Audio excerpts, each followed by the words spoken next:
Classical. So they're both Greek. One is earlier, one is later. Archaic and classical. And what they are showing is the common theme is the evolution of the Doric order, especially in the interior. In one of them, the architects still don't have confidence. In order to span the space, they are utilizing an interior colonnade, which obscures the interior conception here. But in the other one, the long and narrow early plan has become more regulated. We have a hexastyle with 6 columns in front, and the hexastyle has also allowed a wider interior space for the statue of the goddess, so much so that it is even possible to have a U-shaped framing. So we see an earlier awkward development, not fully resolved for the interior arrangement. And then in the second one, we have the full arrangement of the classical period, which allows a framing for the viewing of the statue with the background of a U-shaped colonnade even. So that was the comparison there. The fourth and last comparison was the south porch of the Pantheon, and then the fresco from Pompeii. And in here, the theme or the comparison was the marriage of art and architecture. In one, we have statues which replace columns. The statues are being used in a structural manner. So you have the merging of art and architecture, utilizing sculpture in this case. And in the other one, what we have is again the merging of art, the figures which are optical, and we have the painting of architecture, and again you are creating an illusionary space. So both art and architecture are being utilized to define an architectural interior and exterior. One is Greek, the other one is Roman. And if you wrote that, you got extra points. I apologize for this one, but there's no problem for it. It's at 6, but they should have been reversed. In this particular slide, you must have said, a geometric or late geometric, or if you said early archaic, that's fine. The early period, the early Greek period is very important to have noticed. But, and to define that the geometric aspect, you probably should have pointed to the thin, waists. Here, the elongated figures, which is a geometric characteristic, which is pre-archaic. But there was also a rather the progressive or unprecedented aspect of here. And we pointed to a very early instance of emotion. Emotion revealing surprise or pain or whatever in the process of depicting a mythological narrative, the blinding of Polyphemus. So, if you knew that it was a mythology, the blinding of the giant Polyphemus, I mean, you got full points. If you knew the period, early archaic or late geometric or geometric, that's fine too. And if you wrote all of those instances, you got your absolute 5 points. And then subtracted from that, you got probably a -1, -2, or whatever. If you missed it altogether, then no points. This was a gift question, an easy question. It was an optical refinement It shows the Parthenon, but you didn't need to remember that in particular. But to say that the curvature of the base and the curvature of the entablature, in other words, not having anything straight, was a optical device to provide a unsinking straight surface when you look at it from afar. So that was the point with that. Now, and in your final exam, I think you will become masters at this kind of, comparison, and I hope you will all do even better. I haven't looked at anything yet, so I have no idea whether it was easy or difficult or medium. What did you think? Those who felt it was very, very difficult. It's medium. Medium for you. Okay, those who think it was medium, raise your hands. Okay, those who thought it was difficult and a kind of unexpected surprise, very difficult. Okay, those who thought it was easy. Okay, so we are centered around the medium difficulty, and you'll see whether the results collaborate that or not. So I will get to work in order not to keep you in the suspense. Okay, so we had begun with the Pantheon last week before the exam.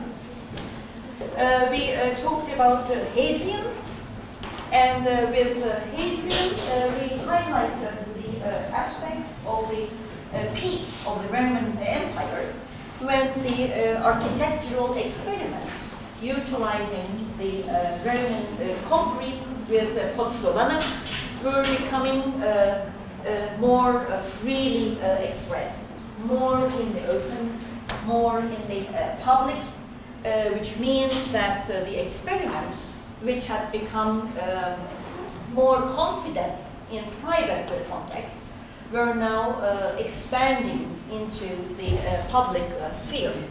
And in the Pantheon of the 2nd century, we saw an interior space conception, which is structurally a very bold and unprecedented example.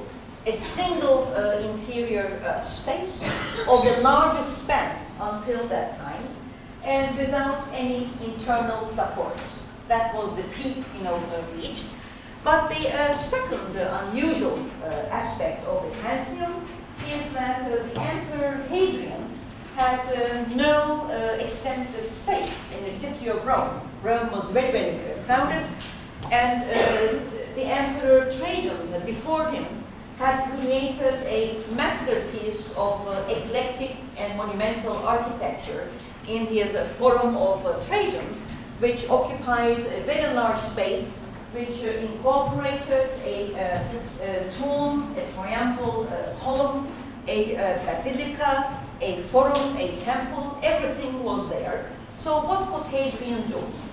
So structurally, he created this wonder, unprecedented until the Hagia Sophia, several centuries later. And he also conceptually dedicated a building to all the gods, which is reflected in the name, Pantheon. Pan means all, Theos means God, Pantheon is a building for all the gods. So, metaphorically speaking, what was at stake was the capturing of the heavens, where the gods reside, and build a temple with a central opening, where the movements of the sun could rotate in a ball around the building. And for this very unusual building, the main body was left entirely unadorned. So this is a contrast to what we see in the Colosseum, one of the largest stone and last stone buildings of that size. where the exterior is articulated extensively with colonnades and columns to scale down the building. Quite to the contrary, the plain surface, exterior surface of the Pantheon is not because it was unfinished, but because the choice was to articulate the interior with colonnades and the projections and the plastic articulation, leaving the exterior quite plain. However, there was one concession to tradition, and that was the entrance to the Pantheon, which resembles, at first glance, the entrance to a regular forum, or the configuration of a regular forum.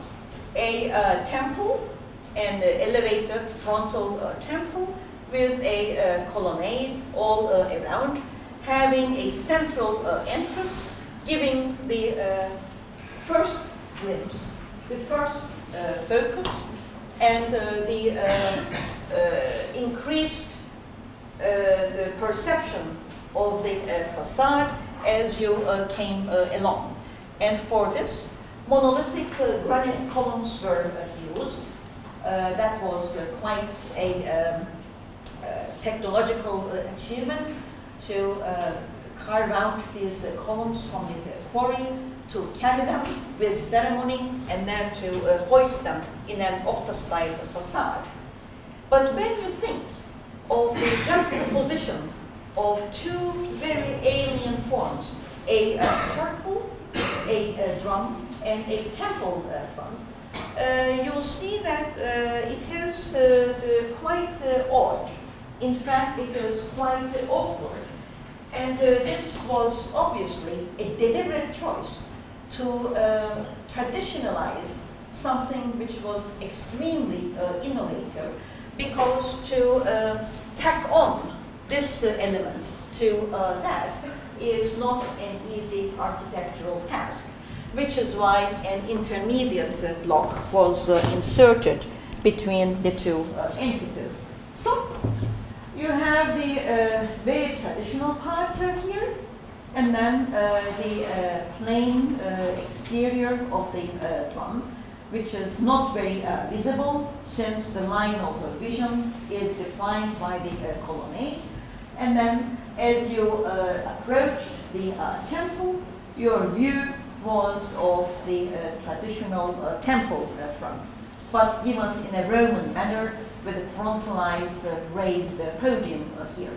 And in order to tack this onto the drum, there was a transitional block that was emphasized with the molding that repeated the configuration, the triangular configuration of the pediment of the porch. So you are essentially adding a temple front to the drum, which was to be the abode, the metaphorical abode for all the gods of the Pantheon. And today, it is in a fairly good state of preservation. You can take in the temple front part in a traditional way. And as we emphasized, Hadrian is trying to emphasize his connection to the past, to the first Roman emperor, by acknowledging the minister, Agrippa, of the first Roman emperor.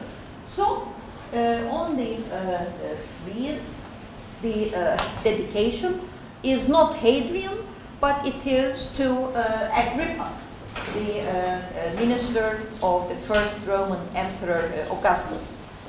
In other words, Hadrian is the continuation, a successful continuation after 2 centuries from the inception of the Roman Empire.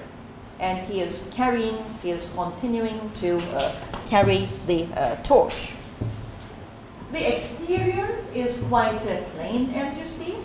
The relieving arches, which served to assist the drying the unwalked drying of the wet concrete is visible and provides a articulation for the wall, but that's all.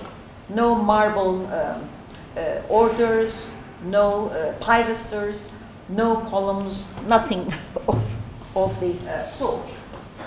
The building of a structure such as this one, with thick walls and the span and height, obviously required a concrete construction which had to be contained during the process of construction within a framework. The wooden centering was removed after the concrete dried, but assisting the drying of the concrete was the perforation. The coordinates, the cardinal points with curvilinear niches, and then at the diagonals you have the rectilinear niches, all defined with a series of columns. So you utilize the classical orders and the pediments and projections that go with the classical orders to articulate this interior space. But the openings also serve to reduce the sheer thickness of the wall, hence the weight and volume of concrete that has to dry. To assist that, there are also empty spaces like these ones, which also assisted further in the drying of the concrete. The overall design conception is an extremely simple one. A very geometric notion, a circle and a square, or in 3 dimensions, a sphere and a cube. So that's a very simple configuration in the floor plan, and then in the entire interior construction was applied in this very astrologically significant monument dedicated to all the gods. And in that regard, the springing of the domes, which we see in the interior, as if beginning from the center of the building, is not so in the exterior. It's rather a shallow dome. But for the measurements, for the various elements within the dome, including the coffers themselves, everything is a reduction into the most basic geometric units. So it's a very mathematical building in this regard. And there's only one opening in the center, which is the oculus. The other one is the door, like a traditional Greek temple. No windows, no perforations to allow any light to the interior. For such a monumental building, entirely conceived in Roman concrete-based, pozzola-based concrete, very thick foundations were required, as you can see here. You see how the walls have been thinned out by the perforations and also the relieving arches, and then the coffers themselves with a receding set of square frames reduce the weight entirely. And up on the topmost level, the investigations have even revealed pumice stone, ponza taşı. So you are reducing the weight as you go on. This slide shows the relieving arches done of brick, which constituted the framework for the Pantheon. The plans in 2 stories, the ground floor and then the top floor, also show the perforation within the sheer mass of the concrete walls. The juxtaposition of the drum and then the traditional temple front was achieved with the transitional block that you see here, and the visual perception of the pediment of the temple was also repeated with this molding that you see at closer hand in order to make the visual conception smoother and not so sudden. The section from the traditional temple front into the interior of the Pantheon reveals quite well the highly articulated interior. And you also have to think of the coffers painted in blue and having rosettes or stars. This was a very rich interior, done in a very simple manner, but the interior conception is as rich as the exterior of the Colosseum. The columns which envelope the plan provide spots where the eye can rest and take in the richness with niches. And then in the intermediate part, there are also the pediments and areas which allow the eye to take in the whole, but also to rest in specific spots. And then you have the dome of the heavens, where the captured ray of the sun can penetrate and make a rotation all around the inside of the building. A significant element of design here, which we noted last class, is that there is no physical element of continuity from the base to the top of the dome. No vertical element, visually or in other means, continues all the way to the top. This was a problem for later Renaissance architects who studied the building, because they were thinking in a Greek manner, where the verticals had a sequence, and this created a logic for the arrangement of columns if you had columns one on top of each other. But in the Roman way of thinking, especially in the Pantheon, this was not a concern. And if it was not a concern, you can't accuse the architect of having done a mistake. And for them to have done a mistake of this magnitude in such an important project, sounds odd in any case. But this was an issue that could not be understood by the very significant writers in the Renaissance for reasons that I mentioned. And there was one element of continuity, actually. That was the shaft of light, which was done on purpose. So the dome, the weight of the dome with the coffers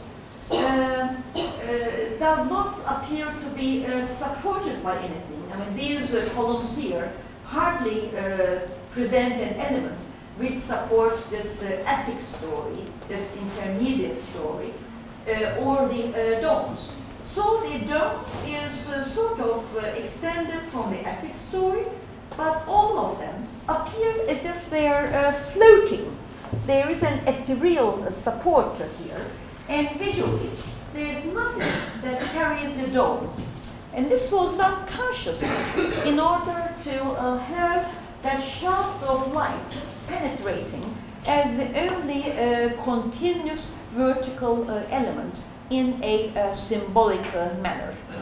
So it is a conscious design choice to have this intermediate space, which in fact interrupts any vertical accents, because you could have these columns in some way continuing into the line of the coffers or the lines between the coffers, but having this in the intermediate zone prevents even that.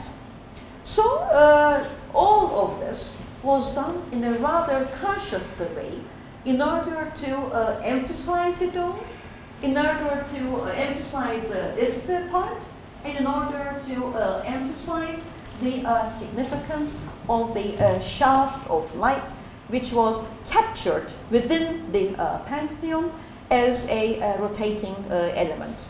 So this is a fine part of this very geometrically conceived design. So here you see that nothing is very continuous. And this element here, the intermediate zone, actually serves to separate in order to allow the shaft of light to continue to present the continuous vertical element. And here you see an instance of that, which was captured in a engraving done in a later stage. And in the painting of Panini done in the 18th century, you see that even better. And you also see the floor, the alternating circles and squares presenting the patterning of the square and circular form, which is conceptually the basis of the overall design. So in a rather literal way, you also have the repetition of the square and the circle in rather small units, which is basic to the entire design. And Panini captured the ball of light which circled the entire Colosseum. And here again you see the image of the sun and then the shaft of light which moves together. So there's a connection with the circle of light and the shaft of light as it enters through the oculus. Here you'll see it slightly better. Here are the receding squares of the oculus. And even though this looks like a visual device here, the recession into the wall in each one of these levels considerably reduces the thick mass of concrete that would have been necessary. So it has both a structural and a metaphorical the manifestation in this regard. The oculus is quite large. When I was a student at your age, it was still allowed to go on top of the oculus. And of course, it's very, very dangerous when you, I mean, you can't stand here and look down. So we crawled on our bellies. We were actually, lying down here, and we, looked down. And it was a remarkable experience, which I think you probably would need a very special permission to be able to do that now. So with this single project and the achievement with this single project, the way was paved for the more versatile use of the Roman concrete in bath buildings especially.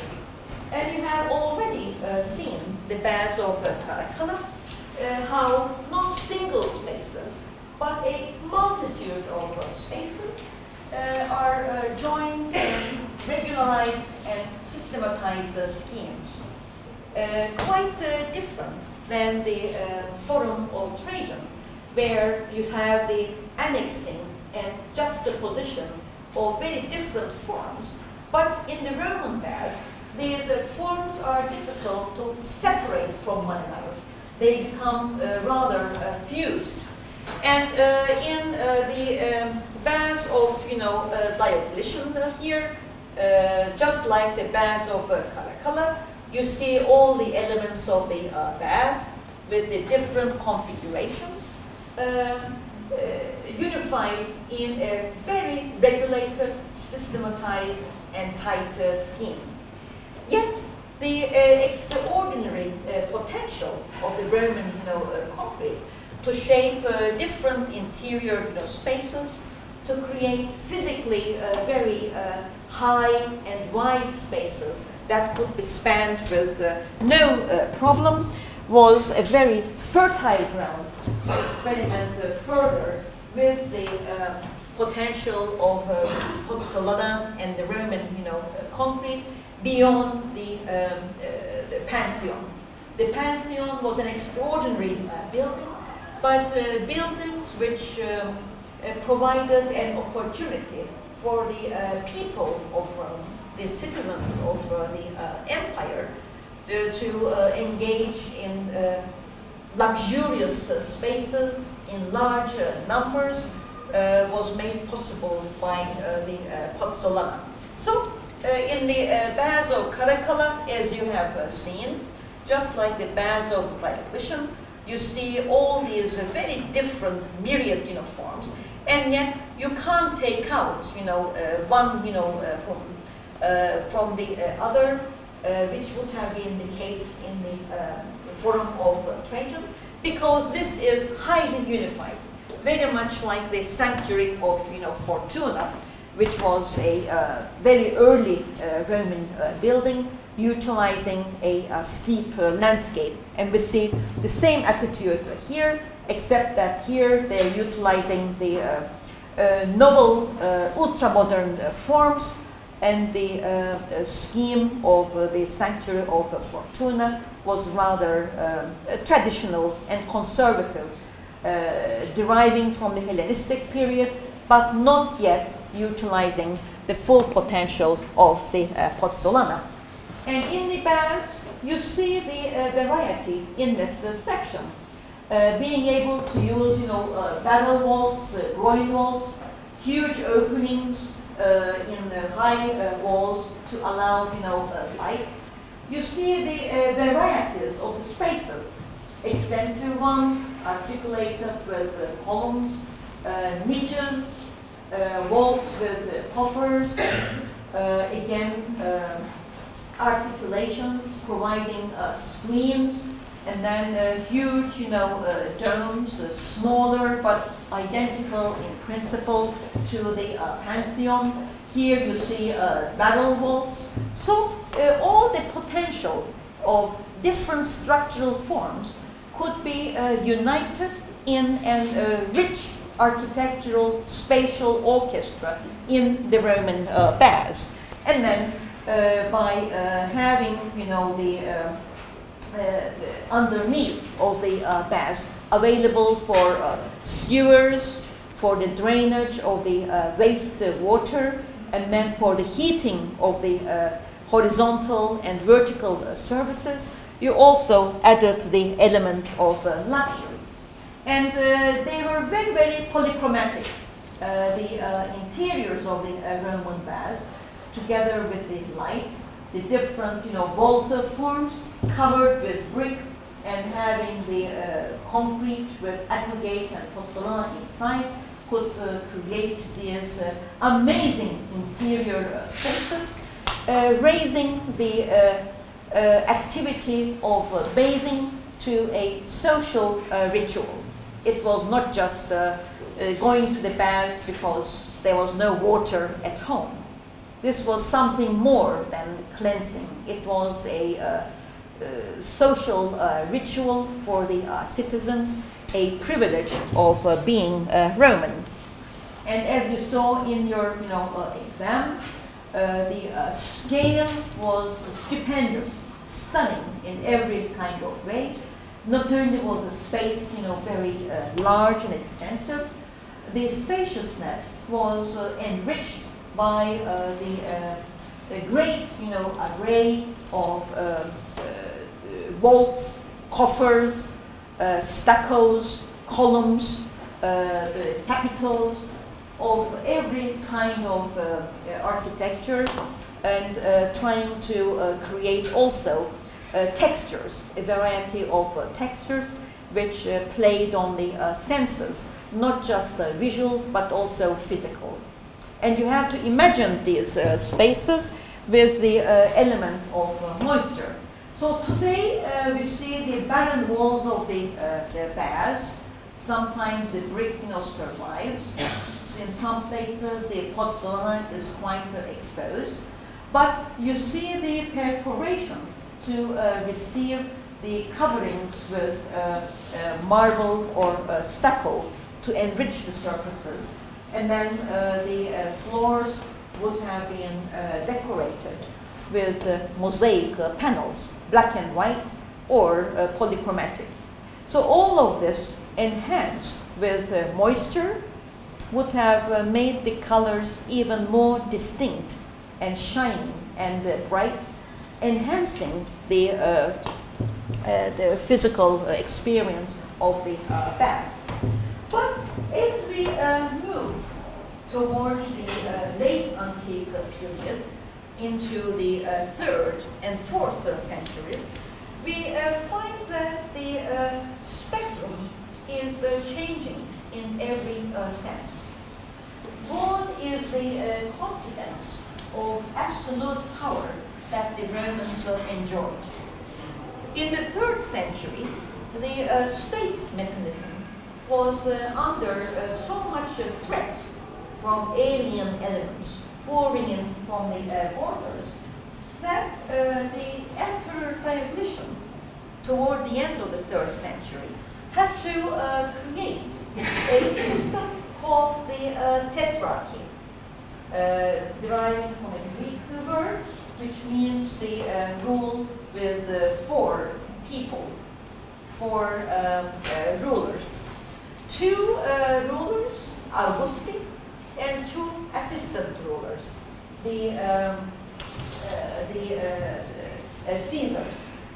And then this system, which was created in the 3rd century, was reduced to 2 emperors in the 4th century.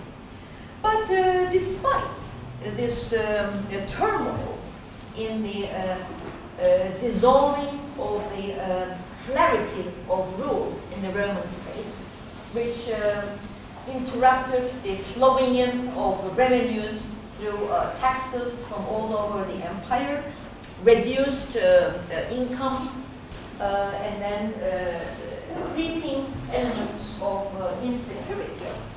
There were some projects that were still going on, especially in Rome. And in Rome, where you, if you saw this building here, and if you were asked, what is this, what could it be? Well, at first glance, you might have said, it looks like a Roman bath. And indeed, it does. And in the 3rd and 4th centuries, this project, which is the basilica, of Maxentius, sometimes known as such because it was begun by Maxentius, but sometimes it's known as the Basilica of Constantine because it was finished by Constantine. So some other texts refer to it as the Basilica of Constantine. But whether you prefer to call it the Basilica of Maxentius or the Basilica of Constantine doesn't really matter. But we see a kind of diffusion of building types. Yes, in Rome, this last big project was able to go on, but this was one of the last. After this, things began to change a lot. And in this regard, we can say that the Basilica of Maxentius is utilizing the design principles and the structural principles that we encountered in Roman baths. We have three main, components of the bath, of the basilica. The central one is configured with groin vaults here. These are groin vaults, and then the side elements have huge barrel vaults. And in this configuration, you have the juxtaposition of groin vaults and barrel vaults. In the higher center here, you have the lunettes with windows, and this is the expanded and further developed principle that you saw in the Great Hall of the markets of Trajan. The groin vaults are finer and higher and more professionally achieved, but the effect of raising the clerestory in order to allow light to come in is the same principle that we encountered in the markets of Trajan. But in this, you see that there are also buttresses on both the sides in order to counteract the thrusts of the walls of the groin vaulted area, which is flanked by the barrel vaults on both the sides. And huge openings, together in the barrel vaulted areas too, and rich decorations inside. In this building, we have a combination of elements. On the one hand, it looks longitudinal, but on the other hand, there is an entrance on the side. So the structural forms, the structural principles of the barrel vaults, the groin vaults, the openings with the lunettes is fine. But the orientation of the building, the directionality in the building has a confusion in that even though it's longitudinal and even though it's compartmentalized with the elements of the barrel vaults and the groin vaults, the entrance is to the side. So there are some elements of confusion here. But from this building, unfortunately, what remains now is only the northern part.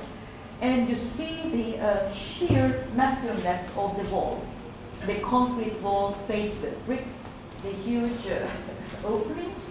And even though we are talking about the 3rd and 4th centuries, there were still masters in Rome, despite the deterioration of the political, military, and economic circumstances.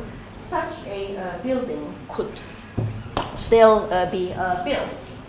Looking at it from the other side, the vaults, the groin vaults in the center part have all disappeared, but the barrel vaults in the northern part still remain.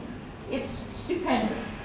The mass of concrete that was made subservient to creating these huge the interior expanses of space could still be achieved in this late antique period, utilizing coffers that you saw in the Pantheon. And in the interior, again, if you had seen this slide anywhere else, you would have been quite right to say it looks like the interior of a Roman bath. So we have a diffusion of building types here. It doesn't matter so much whether you are building a bath or a basilica. The same structural and decorative principles, the same surface elements are being utilized in both. The aim is to be able to create these huge vaults with openings, groin vaults here in the center, where there was a statue of Constantine. There were transverse passages in lateral openings underneath the huge barrel walls, allowing, you know, the perforation of the wall further on both flanks. So again, it's a rather bold principle, but a simple one, utilizing the strength of the concrete and the potential of the concrete in this late age. And looking at this example here, again, you see the richness of the interior configuration with the people inside providing the scale. And it doesn't matter whether we are talking about a bath or a basilica. But things were confused in the late antique period. When we come to the 4th century, to Constantine the Great, the emperor that you see on the screen, on the one hand, Constantine could contribute to the basilica that we just saw and finish the basilica with the last energy that was available from the deteriorating Roman Empire. He also had to face the new realities. And one of these new realities in the late antique period was the unstoppable, increasing influence of the Christian element.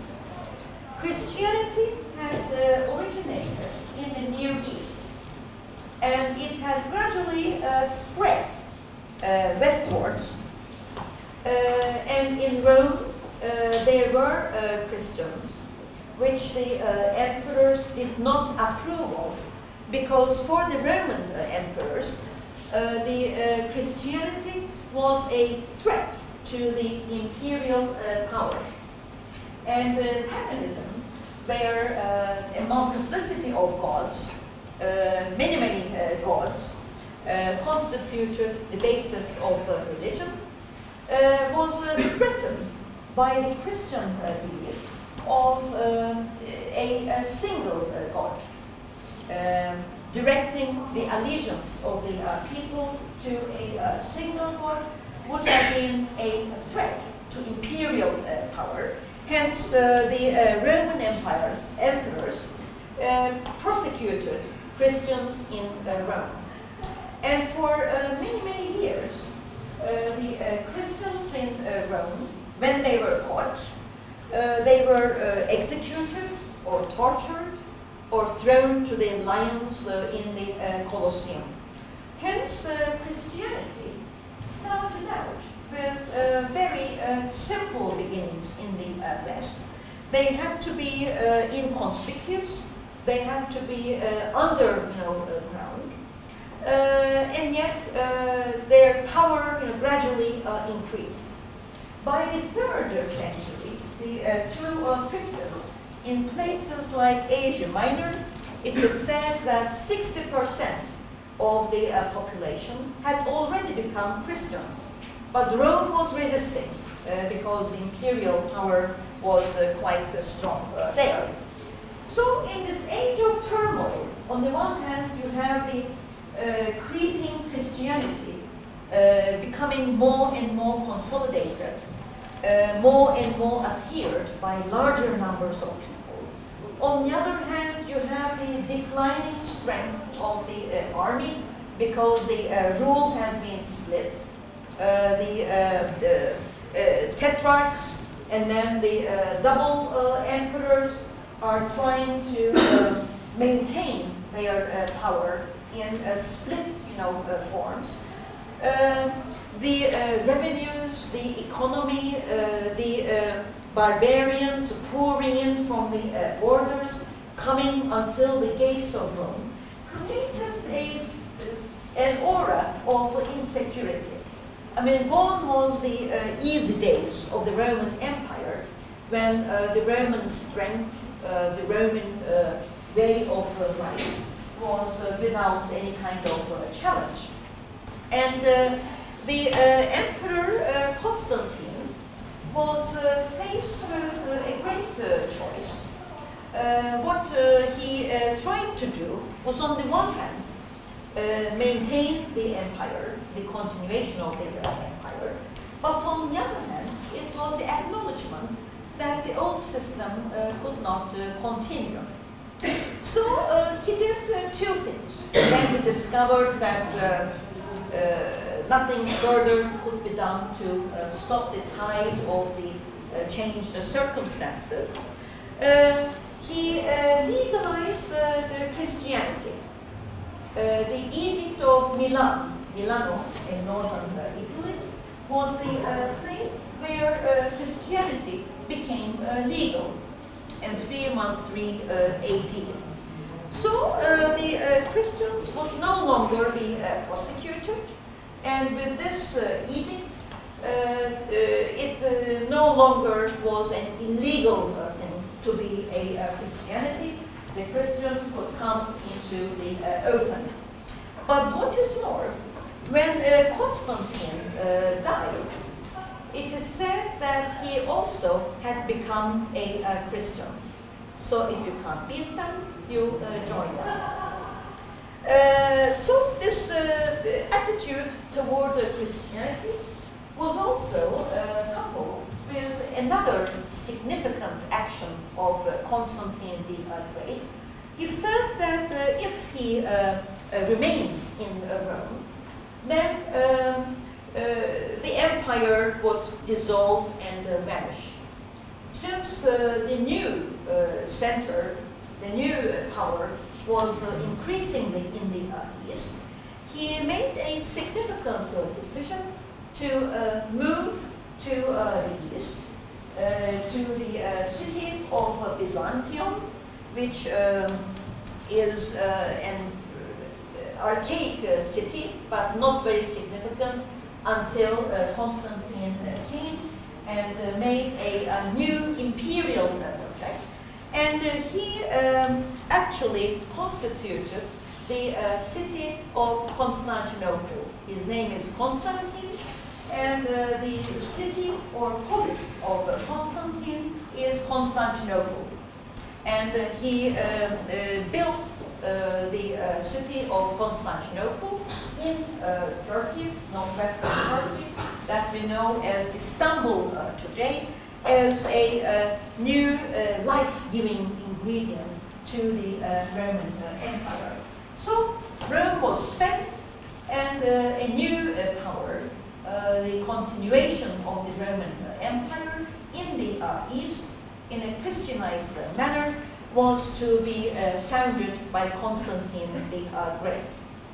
And all of this activity, these changes in the late antique, or what we might also call the early Christian period, is to be reflected in the art and architecture of the period. Yes, the Basilica of Constantine in Rome perpetuated, perhaps as a last project, the old skills of the Roman engineers with monumentality in the Basilica of Constantine.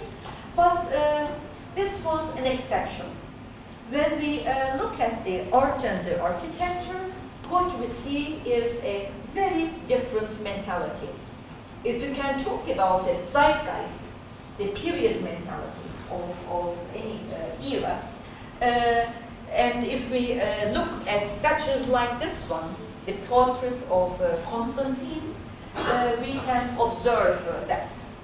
At first glance, what you see here is a very simplified portrait. Monumental, massive.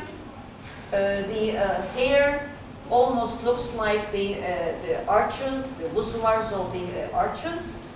A stern face with tightly drawn lips. But most important of all, there are enlarged eyes. Huge eyes which are staring. This is not a happy portrait.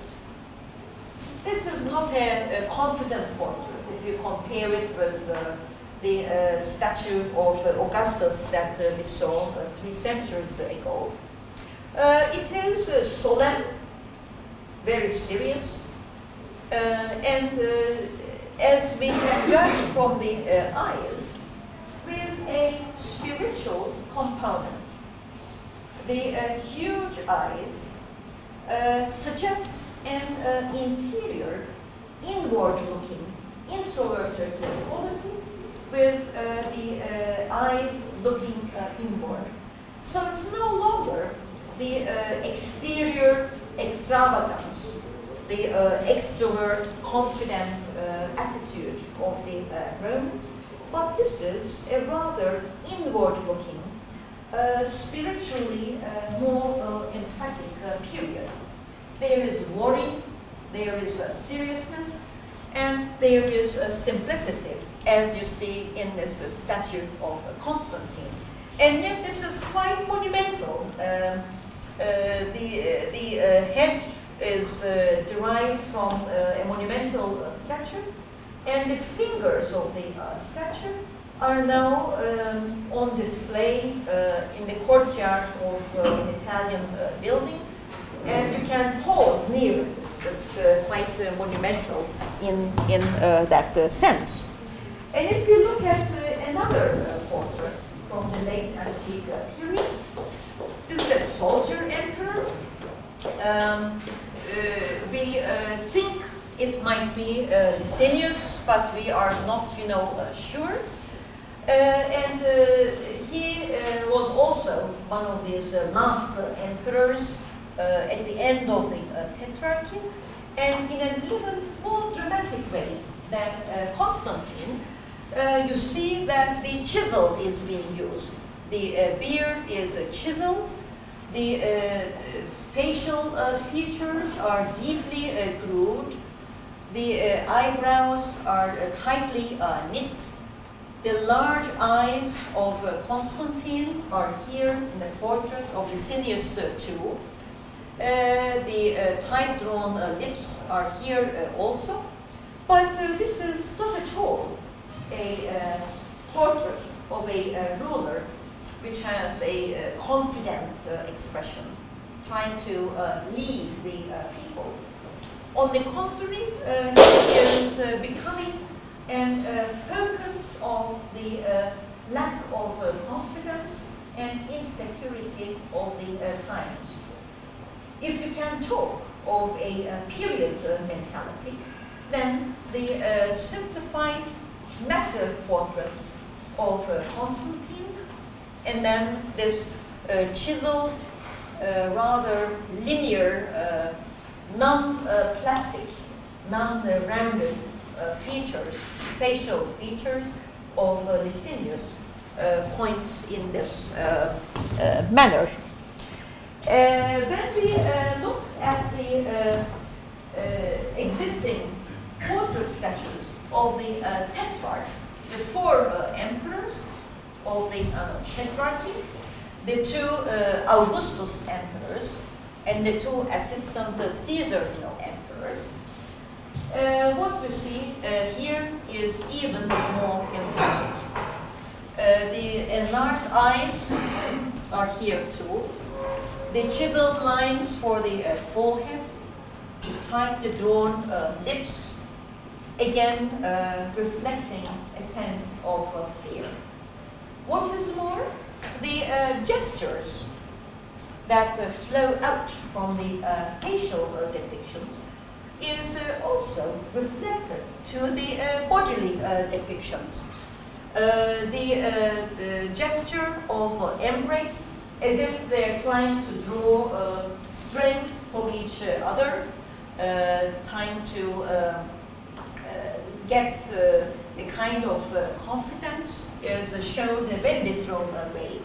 And the overall configuration, with the rather stout and short figures, are very far from the idealized perception of a kouros or early Roman statues of emperors.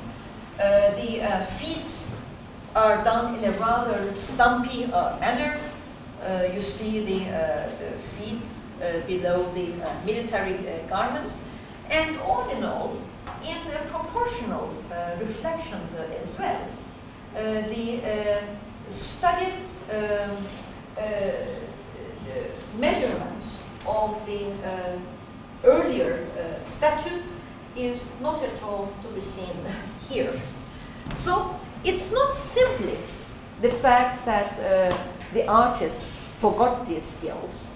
It is not simply that there was not a lot of funding to provide money for projects of this sort, but it is also a reflection of the mentality of the period. A closer look shows the carving emphasizing the deep-set lines, as you see here too. That is the choice of the artist. So it's meaningless to create idealized portraits of emperors because the times were not suitable for that. And this tetrarchy figure was in Constantinople. It was on display there in one of the public fora, but during the sacking of Istanbul in the invasion of the Crusades, one of the Crusades in 1204, with many artworks that were plundered from Istanbul, this was one of the loot, a part of the loot, and it was taken to Venice. And now you see this in front or on the side of the Basilica of San Marco in Venice. So to see this, you have to go to Venice, not to Istanbul, where it originally was. And to remind you, if you look at this very early Augustan portraiture from the Arakakis, the Peace Monument, you see that the emperors are in full scale. I mean, even the feet are depicted with more normal and even idealized proportions to show the emperor in the manner that it was desired. And then you have the children of the imperial family born in a ceremony. So the empress is saying, shh, you know, keep quiet, this is a serious ceremony. But the depiction of the togas, the garments, the depiction of the faces will remind you how different the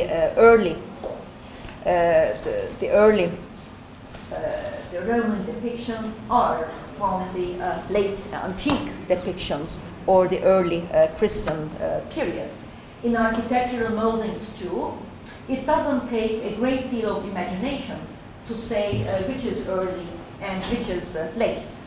The plastic roundness of the clarity of the architectural buildings is very simplified and reduced to very linear and rather flat reliefs that you see here.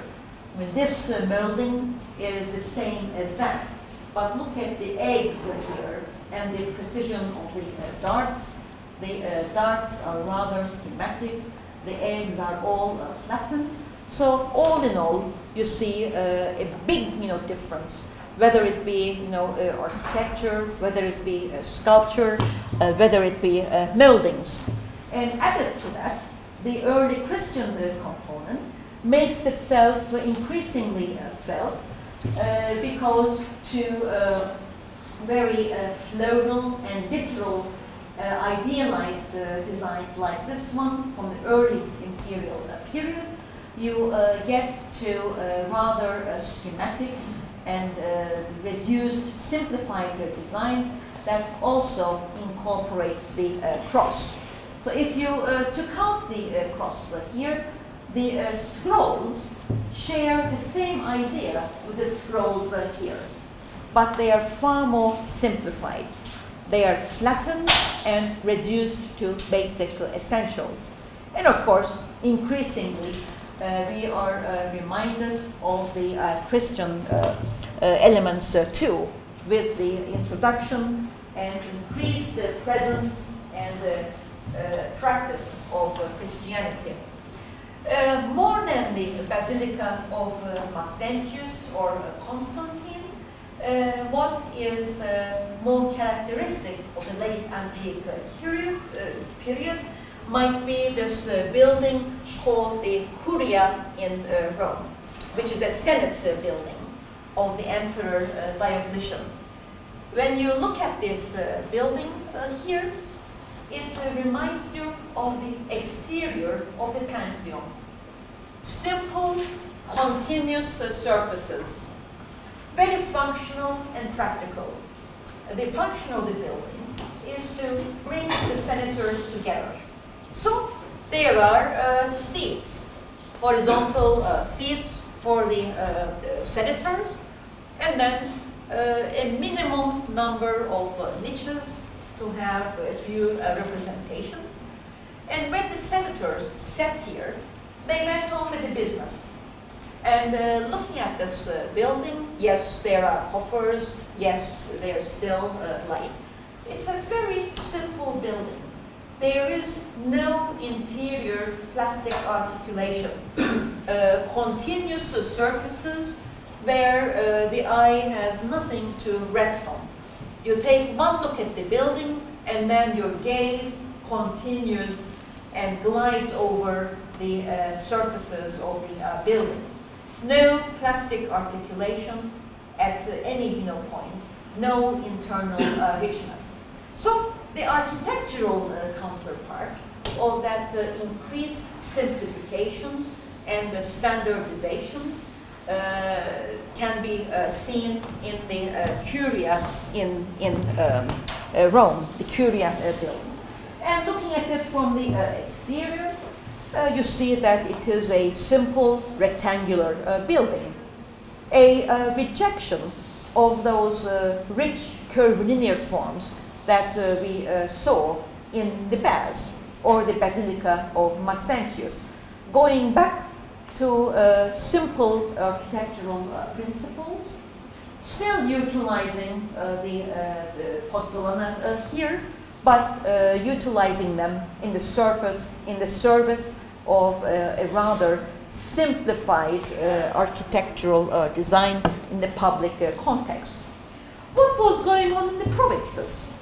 In the provinces too, the rather military emperors, as in Spalato, in former Yugoslavia, you saw palaces like this one, heavily fortified within a rectilinear frame, but having a maritime front to the sea, and in a simple quadratic form, the mausoleum, church, and the army barracks. Everything was combined in a very tight scheme. So there are some elements from the Roman bath, but it is much tighter, more linear and more restricted and more conservative, and increased rigidity. If you look at Sicily, the Piazza Armerina, this is a hunting palace, and hunting palace for the emperors. You see the opposite of what was going on in Split Spalato. Here, the different units, while they're still utilizing some of the curvilinear forms, they no longer have that confident unity, but they appear to be rather disjointed in a sprawl which lacks the clarity of design that we see in the Roman imperial baths. Yes, this is a palace, but within the palace, you see these different elements that are juxtaposed to one another, but without an underlying clear scheme that could be seen before. And with all of this, it is not at all surprising that when the Christians came above ground, when they became legal for their congregational needs, the needs to get together, they would have had to find a building type. And this building type would not have been a building type reminding of Roman richness, Roman profligacy, but it would have been a choice to reject all of that. So the early Christian architecture emphasized two building components, and we shall look at one of them. One was the funerary need, which was for simple burials in catacombs below ground, and then in the mausolea for the martyrs, din şehitleri, which were usually circular. But the major need was a congregational one. The Christians needed to come together for ceremonies and for their prayers and worship. And these are religious buildings, not for gods, where you have the house of God not to be entered. There had to be buildings of a sufficient interior space to allow large numbers of Christians to come in and engage in their worship. So a rather neutral building type was chosen, the basilica. As you know, the basilica, Olympia, in the Forum of Trajan, was a very conservative building with lots of columns inside. And the basilica had none of the dangerous images or undesired images of Roman vaults, Roman domes, and the Roman sort of richness. So the rejection adopted the basilica as a building type, but not with the Roman concrete and pozzolana, but with modest and simple materials. So they go back to the pitched roof. And the basilica of St. Peter's in Rome, which you can't see today because the St. Peter's church in the Vatican is a huge, structure, much modified in later periods. But the first St. Peter's church, as you see, is the prototype for the early Christian basilica, a new building type, which has a central part, the nave, with aisles on both sides, and it is lit with clerestory lighting.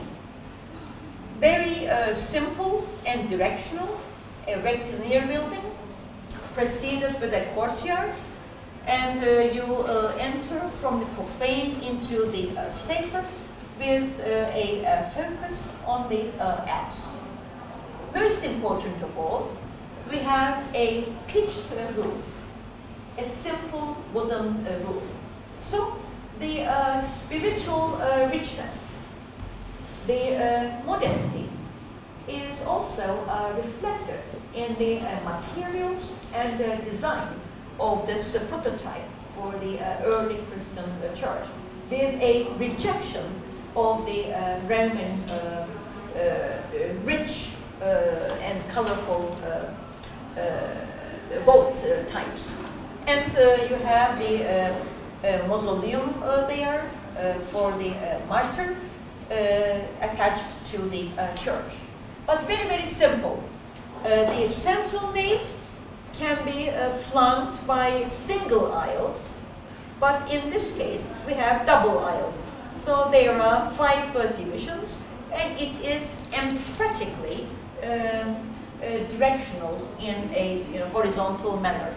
The columns demarcating the spaces, and then the central processional axis focusing on the apse gives you no choice. I mean, the rhythmic succession of columns dictates the architecture in this sense. So you see the articulation of the columns, the progression toward the apse, a very simple building, different than the Roman scheme. Other early Christian basilicas, like the Church of St. Paul, who was also a Christian martyr, is similar. Yes, there are arches in St. Paul's, but look at the pitched roof, like a Greek temple. No vaults, no pozzolana here, but going on with a simple system. And this prototype was continued with later, the basilicas as well. In Trier, in Germany, you have the Basilica of Constantine. Yes, concrete is being used here, but what we have is a rectilinear box with the apse and the longitudinal direction. Nothing, the polyform in the arrangement of the interior space. So I shall stop there, and next week we continue with the early Christian and then the Byzantine. Thank you.